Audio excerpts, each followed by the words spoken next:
प्रकाश्यते क्वापि पात्रे। नमस्कार मित्रों, ये जो सूत्र है ये नारद भक्ति सूत्रों का 53वां सूत्र है जिसे हम आज गहराई से समझेंगे। तो आइए सबसे पहले इसके अर्थ को समझते हैं। तो जो सूत्र है वो कहता है प्रकाश्यते अर्थात प्रकाशित होता है, क्वापि पात्रे अर्थात किसी किसी ही पात्र में। तो यहाँ पर नारद मुनि कह रहे हैं कि जो ये भक्ति का प्रेम है, जो ये दिव्य प्रेम है, ये केवल किसी किसी विरले पात्र में ही वास्तव में प्रकाशित होता है। ये ऐसा नहीं है कि कोई सामान्य सा कुछ है जो कि जो है आपको बहुत ही सामान्य रूप में दिख जाए सब जगह, ऐसा नहीं है। ये जो है केवल किसी किसी विरले में ही वास्तव में प्रकाशित होता है। तो हम जैसे कि पिछले सूत्रों में समझ रहे थे कि वहाँ पे नारद मुनि जो है वो कह रहे थे कि ये जो दिव्य प्रेम है ये अनिर्वचनीय है और ये किसी गूंगे के स्वाद चखने जैसा है। अर्थात इसकी कोई ऐसे कोई इसको जो है ऐसे परिभाषित नहीं कर सकता, कोई ऐसे नहीं बता सकता कि अच्छा ये है या इस प्रकार से है। ये जैसे आप यदि कोई स्वादिष्ट भोजन चखते हैं तो उस स्वादिष्ट भोजन से जो आप आनंद को प्राप्त करते हैं उसको फिर भी एक बार बताया जा सकता है ना। आपको बताया जा सकता है कि आप इस स्वादिष्ट भोजन को यदि भोगेंगे तो आपको जो है आनंद प्राप्त होगा। परंतु जो भक्ति का जो रस है, भक्ति का जो स्वाद है, भक्ति की जो मिठास है, उसको कोई ऐसे बता नहीं सकता कि अच्छा आप जो है ये भोग लेंगे या ये कर लेंगे तो आपको आनंद मिल जाएगा, ऐसा नहीं है।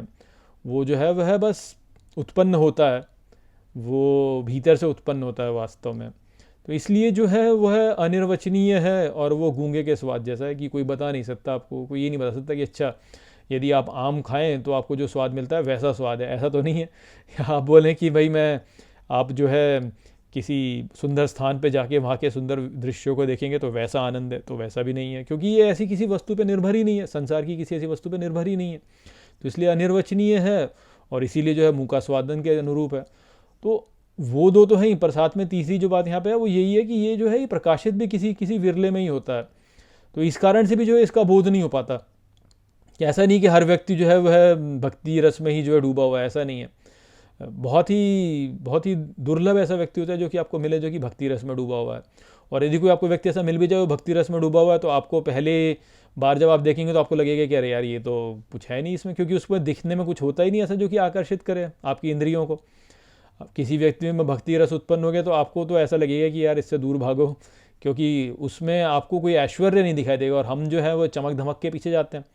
हमको तो ये अच्छा लगता है कि भाई किसी ने ऊंचा पहाड़ उठा लिया, किसी ने जो है कोई जो है वर्ल्ड कप जीत के आ गया, या कोई जो है किसी ने बड़ा व्यवसाय खड़ा कर लिया, या कोई बहुत शक्तिशाली हो गया, या कोई बड़ी गाड़ी में घूम रहा है, या किसी के पास बड़ा मकान है, किसी ने बड़े सुंदर वस्त्र पहने हुए हैं, किसी का शरीर जो है बड़ा सुंदर है। हमको तो उसी में जो है आकर्षण होता है। और जो भक्ति वाला है वो तो इन सब पे निर्भर ही नहीं है, क्योंकि बोला कि वह तो जो है वह अनिर्वचनीय है, तो आप किसी के द्वारा दिखाई नहीं सकते उसको। तो इस कारण से जो है लोगों का उसको रुझान ही नहीं होता, और क्योंकि लोगों का उसको रुझान नहीं होता इसलिए जो है बस किसी किसी को ही वास्तव में वो प्राप्त होता है, जो कि जो है जिस पर ईश्वर की कृपा हो जाए उसी को प्राप्त होता है वास्तव में। तो यदि आपको भक्ति का लाभ हो रहा है तो उसके लिए जो है आप स्वयं को ये नहीं कह सकते कि हाँ मैंने मुझ में कुछ विशेषता जिस कारण से मैंने प्राप्त किया। नहीं, वो केवल ईश्वर कृपा से ही जो है वास्तव में हमें प्राप्त होता है, और किसी किसी को ही वास्तव में प्राप्त होता है। अब क्या ऐसा था जिस कारण से व्यक्ति को वो भक्ति का रस प्राप्त हुआ, ये कोई बता नहीं सकता, ऐसा तो कोई है नहीं। क्यों तो स्वयं के प्रयास से कोई बोले कि भक्ति प्राप्त हो जाएगी, तो ऐसा तो नहीं है, ऐसा नहीं होता है।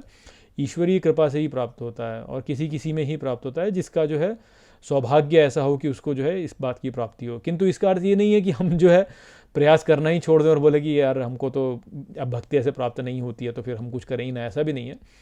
ये जो मन में एक उत्कंठा उत्पन्न होती है कि हमें भक्ति प्राप्त करनी है, ये भी तो वास्तव में ईश्वर से ही आ रही है। तो इसलिए जो है वो भक्ति की उत्कंठा जो है उसको तो हमें और वृद्धि देनी चाहिए, उसको हमें और बढ़ाना चाहिए।